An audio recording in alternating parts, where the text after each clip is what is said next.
Hello, good morning friends. আমার TTS daily ব্লগে তোমাদের সবাইকে স্বাগতম।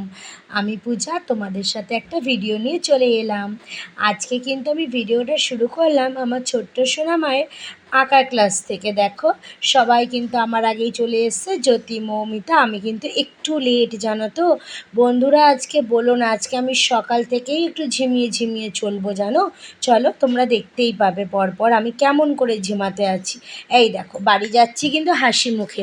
বাড়িতে গিয়ে তারপরে আর কোনো কিছুই শেয়ার করলাম না। দেখো তো কত পরে চলে এসেছি। আলু কাঁকরোল পটল কাটা হয়ে গেছে। তারপরে কেন আমি কারণটা বলে দিচ্ছি, আসলে আমাকে ফোন এসেছিলো আমার একটা, সেই ফোনে কথা বলতে বলতে কিন্তু আমি এগুলো করে ফেলেছি। এই জন্য কিন্তু আর কোনো কিছুই শেয়ার করিনি। প্রথমে বান্ধবীর সাথে, তারপরে শাশুড়ি মায়ের সাথে এই কথা বলতে বলতে সবই কাজ করে ফেলেছি। আলু কাঁকরোল পটল কেটে নিয়েছি, এদিকে এটা ভাজা হবে। এদিকে ডিমটাকে ছাড়িয়ে এটাকেও ভাজা হয়ে গেছে, কারণ রাতের জন্য এটা তরকারি করে রাখবো। নাহলে রাতে রুটি খেতে না খুব অসুবিধা হয় বাবাদের আর আমাদের, বুঝলে। একই সাথেই তো রান্না হয়, তোমাদের তো আমি আগেও বলেছি। আর সেদিন যে তোমাদেরকে আমি চিংড়ি মাছটা দেখিয়েছিলাম, সেই চিংড়ি মাছটা কিন্তু নুন হলুদ মাখিয়ে রেখে দিয়েছি। এটাকে কিন্তু সর্ষে বাটা দিয়ে ঝাল করব। এই হচ্ছে আজকে রেসিপি। চলো এগুলো করতে থাকি। ফোনে কথা বলতে বলতে আজকে আমি অনেকটাই এগিয়ে গেছি। তার সাথে বসিয়ে দিয়েছি কিন্তু ডিমের আলু ভাজা। ব্যাস, এরকম এতটা অবধি। দেখো, কথা অনেকক্ষণ ধরে গল্প করেছি বান্ধবীর সাথে, প্লাস শাশুড়ি মায়ের সাথে কথা বলতে বলতে আজকে কিন্তু আমার আর্ধেক কাজ সারাও হয়ে গেছে। ওদিকে ঘরের বিছনাপাটিও ঝাড়া হয়ে গেছে। সোনা মাও কিন্তু চলে এসেছে। চলো তারপরে দেখো কি করছি।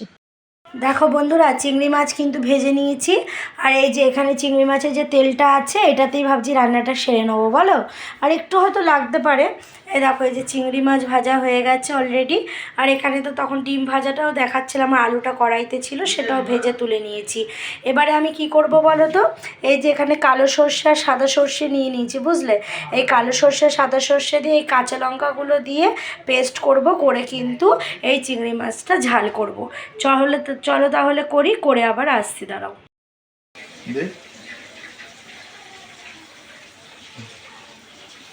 কালো জিরেটা দিয়ে দিলাম বন্ধুরা। এরপরে কিন্তু দেব কাঁচা লঙ্কা। চলো কাঁচা লঙ্কাটা দিয়ে দিই।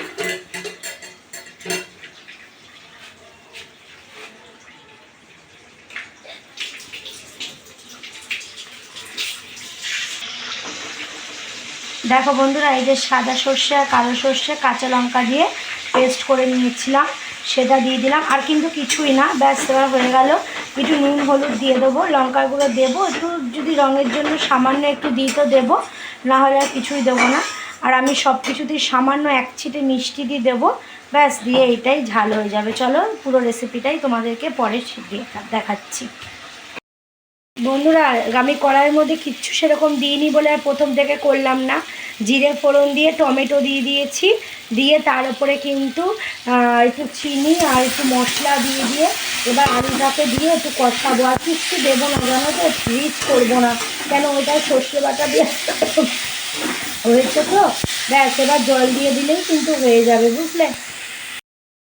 ফাইনাল লুকটা তখন দেখানো হয়নি বন্ধুরা। দেখো, এই যে আলু ডিম দিয়ে যে ঝোলটা বানিয়েছিলাম, এই যে বাবার ভাইকেও দেব, আর আমাদেরও এখানে রয়েছে। ওই যে কন্টেনার রেখে দিয়েছি বেড়ে, দেখেছো। আর চিংড়ি মাছটা ফাইনাল লুকটা দেখো বন্ধুরা, কেমন হয়েছে বলো, কমেন্টে জানিও। হ্যাঁ, চিংড়ি মাছের মালাইকারিটা কেমন, মালাইকারি না, সরি, চিংড়ি মাছের ঝাল। এরপরে শুধু ভাজাটা করব, তাহলেই হয়ে যাবে। চলো তাহলে চলে এলাম বন্ধুরা অনেকক্ষণ পর। সেই রান্নাটাই জাস্ট তোমাদের দেখিয়েছি। দেখো, আমার সোনামাও ঘুমিয়ে পড়েছে খেয়ে দে। আমিও কিন্তু স্নান করে পুজো দিয়ে নিলাম। এই দেখো, চুল এখনও ভিজে, চুলটা খুলবো। চলো তাহলে পুজোটা দিয়ে দিলাম। এরপর কি রান্না তো তোমাদের সব দেখানো হয়েই গেছে, শুধু ডালটা আর ভাজাটা দেখানো হয়নি। তখন একটা ফোন এসেছিলো, জানো তো, ফোনে কথা বলতে বলতে রান্নাটা করা হয়ে গেছে, নাহলে সেটাও তোমাদের সাথে শেয়ার করতাম। চলো তাহলে, সোনামা ঘুমাচ্ছে, আমি ঠাকুরের থালাটা নামিয়ে নিয়ে তারপরে লাস্ট দুটো রান্না তোমাদের সাথে শেয়ার করছি। চলো পুজোটাও একবার দেখিয়ে। এই দেখো, পুজো দেওয়া কিন্তু পুরো কমপ্লিট। আজকে কিন্তু ফুল আনা হয়নি, বুঝলে। ফুল ছাড়া এমনি জল মিষ্টি দিয়ে পুজো দিয়ে দিয়েছি ঠাকুরকে।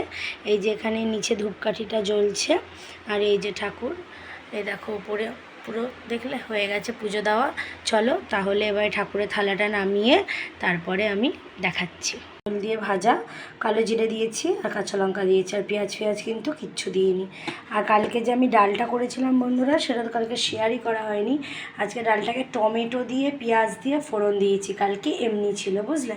চলো, আর ভাত কিন্তু আজকে করতে হয়নি, কালকের ভাত ছিল মাইক্রোওভেনে গরম করে নিয়েছি, আছে কিন্তু এইটাই খাবো। ঠিক আছে, চলো তাহলে।